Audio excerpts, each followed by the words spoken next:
বাংলাদেশে যদি রাজনৈতিক স্থিতিশীলতা প্রতিষ্ঠিত না হয়, গণতান্ত্রিকভাবে নির্বাচিত রাজনৈতিক সরকার প্রতিষ্ঠিত না হয়, তাহলে দেশে একটা সাংবিধানিক শূন্যতা বিরাজ করতে পারে। সেই শূন্যতার মধ্যে জাতীয় ঐক্য বিনষ্ট হবে। সেই জাতীয় বিনষ্ট হলে সেটার সূত্র ধরে কথিত ফেসিবাদ সুযোগ নেবে এবং তাদের হাত ধরে আঞ্চলিক শক্তিগুলো এখানে জড়িত হয়ে যেতে পারে পরস্পর বিরুদ্ধে, এবং একটি বৈশ্বিক শক্তিও সেই সুযোগটা নিতে পারে। এই আশঙ্কাগুলো প্রকাশ করেই আমি বলেছি যে যদি আমরা স্থিতিশীল রাজনৈতিক সরকার প্রতিষ্ঠা না করতে পারি জাতীয় সংসদ নির্বাচনের মধ্য দিয়ে নির্দিষ্ট সময়ের মধ্যে, তাহলে এই আশঙ্কাগুলো একদম উড়িয়ে দেওয়া যায় না।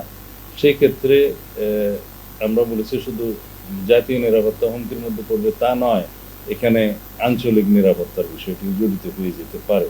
তবে আমরা দেশকে সেই দিকে নিয়ে যেতে পারি না এবং আশা করি এই জাতি সেটা বুঝবে, আমরা সবাই বুঝবো এবং আমরা একটা শান্তিপূর্ণ সমাধানের মধ্যে যেতে পারবো আলোচনার মাধ্যমে। সব মশার বিরুদ্ধে সুরক্ষা দিতে এলো বসুন্ধরা এক্সট্রিম অ্যারোসল। মশার বিরুদ্ধে এক্সট্রিম সুরক্ষা।